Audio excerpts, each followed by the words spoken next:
Hola chicos, ¿cómo están? Mi nombre es Melina Pérez y en esta videoclase de prácticas del lenguaje vamos a trabajar y les voy a contar un poquito sobre las técnicas de estudio, ¿sí? Yo por eso estoy compartiendo la pantalla, una presentación, y le puse el título Aprendiendo a aprender, justamente porque las técnicas de estudio son herramientas, son procedimientos que nos permiten comprender un texto, ya sea un texto escolar o cualquier otro tipo de texto, de una manera mucho más rápida y más eficaz, ¿sí? Por eso es tan importante que utilicemos y que comprendamos y apliquemos las diferentes técnicas de estudio que existen. Distintos tipos de técnicas de estudio. Bien, a ver, ¿qué tipos de técnicas de estudio tenemos? Tenemos técnicas de estudio de análisis. Estas técnicas de estudio de análisis son las que nos permiten comprender y organizar el contenido de un texto que queremos aprender justamente, ¿no? Y además nos permiten recordarlo y mejor. Por ejemplo, las distintas formas de lectura son técnicas de estudio de análisis, el subrayado de ideas principales, las notas al margen, todas esas son técnicas de análisis. Por otro lado, tenemos las técnicas de estudio de síntesis. Estas técnicas de estudio, ¿qué buscan? Como su palabra lo indica, de síntesis, buscan sintetizar, simplificar la información de un texto. Dentro de este tipo de técnicas tenemos el resumen, la red conceptual, el cuadro comparativo, ¿sí? Que buscan justamente achicar, simplificar un texto. Por otro lado tenemos las técnicas de estudio de búsqueda de información. Este tipo de técnicas nos permiten investigar sobre algún tema que desconocemos, sobre algún concepto que no sabemos qué significa, o profundizar sobre algún tema conocido, ¿sí? Por ejemplo, cuando buscamos en el diccionario o cuando buscamos en internet. Es importante que cuando usamos este tipo de técnicas de estudio de búsqueda de información, busquemos en fuentes confiables, ¿sí? En fuentes que nos brinden información que sea segura, confiable y verídica. Bien. ¿Cuáles son los pasos para estudiar mejor? Todas estas técnicas, como les dije, nos van a ayudar a estudiar y a comprender mejor. Tenemos ciertos pasos o sugerencias que nos van a ayudar a la hora de estudiar. El primero es generar buenas condiciones de trabajo. ¿Qué quiere decir esto? Que tenemos que organizarnos, organizar los horarios, organizar en qué espacio vamos a estudiar, tratar de estar descansados, predispuestos, ¿sí? Evitar que nos interrumpan. Todas estas condiciones nos van a facilitar mucho más la comprensión a la hora de estudiar. Por otro lado, el segundo paso sería realizar una lectura rápida y comprensiva, tratar de leer el texto que queremos estudiar. Primero lo leemos de una manera un poco más rápida, una lectura general, y luego tratamos de volverlo a leer y de profundizar un poquito en cuanto a comprender lo que dice ese texto, ¿sí? Luego pasamos al tercer paso, que sería el subrayado de ideas principales. ¿Qué hacemos? Marcamos, señalamos las ideas en ese texto que consideramos más importantes. Y finalmente, el último paso posible, ¿no?, a la hora de estudiar, son las notas al margen. Las notas al margen son anotaciones que vamos haciendo en el mismo texto, donde, por ejemplo, si no conocemos el significado de una palabra, la buscamos en el diccionario, y a un costadito anotamos su definición, haciendo una nota al margen, justamente, ¿no? Bueno, no hay excusa para estudiar.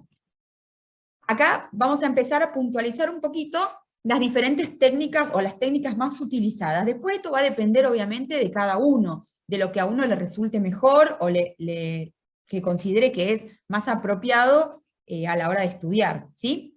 Bueno, la primera técnica que tenemos es el subrayado de ideas principales. El objetivo que tiene subrayar las ideas principales es justamente destacar lo más importante dentro del texto, ¿sí?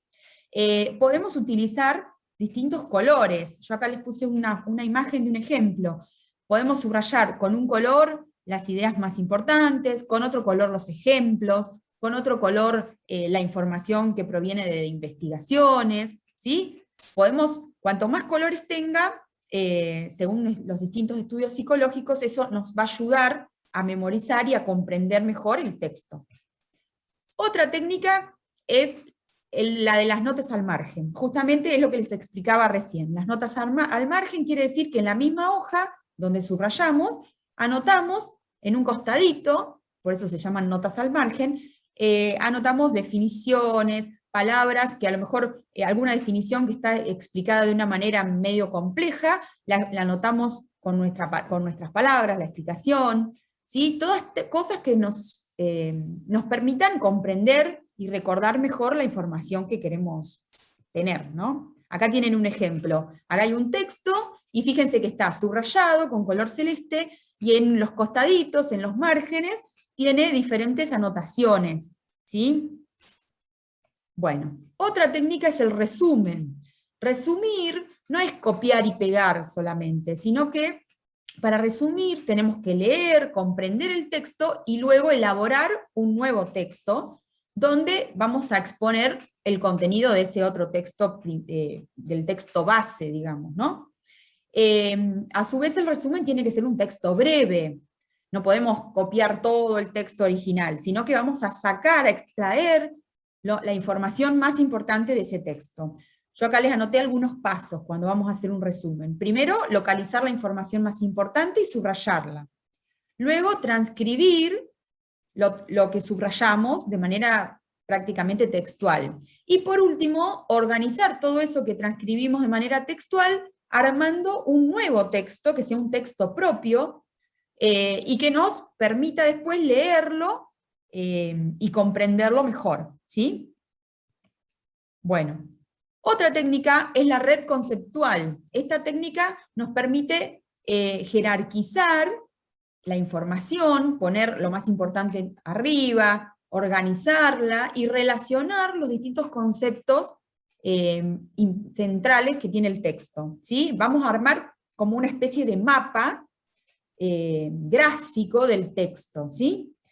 Yo acá, por ejemplo, les puse una imagen donde tienen en el centro, se trata sobre un acontecimiento, un proceso histórico, y después de ese concepto van saliendo diferentes flechitas que van a indicar diferentes aspectos de ese concepto. Acá tienen otro.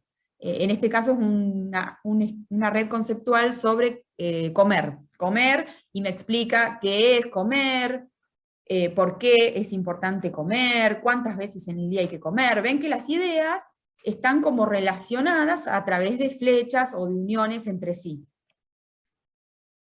Otra técnica es el cuadro comparativo. Los cuadritos comparativos nos permiten justamente, como su nombre lo indica, comparar diferentes cosas, ¿no? Entonces, vamos a utilizar una determinada disposición gráfica para ordenar la información y comparar las características de los distintos elementos que tenemos en el texto, ¿sí? Así podemos observar también las diferencias y lo que tienen en común. Por ejemplo, acá yo les puse un cuadrito comparativo sobre los aztecas, los mayas y los incas, ¿sí? ¿Ven? Y acá tienen diferentes criterios en cuanto a la arquitectura, la escultura, la pintura, y están justamente relacionados los conceptos, y nos permiten diferenciar ver sus semejanzas y sus diferencias, compararlos. Bien, otra cosa importante, luego de aplicar todo este tipo de técnicas, cada uno, como les dije, va a usar la que mejor le resulte, es importante el repaso, repasar, ¿sí? Cuando estudiamos, aplicamos las técnicas, leemos, comprendemos la información, y luego, por último, vamos a repasar. Es muy importante el repaso. El repaso sería volver a ver todo lo trabajado, todo lo que hicimos, y realizar una autoevaluación de lo que aprendimos, ¿sí? Preguntarnos, a ver, ¿qué recuerdo de esto? ¿Esto me sale? ¿Esto no me sale? Tratar de ir viendo qué puntos nos quedan por reforzar, qué aspectos del texto no comprendimos, para justamente tratar de volver a focalizar en eso y afianzar lo que nos quedó pendiente. Bueno, espero que hayan comprendido y que a partir de ahora comiencen a utilizar todas estas técnicas que son muy útiles a la hora de estudiar. Les mando un saludo, nos vemos.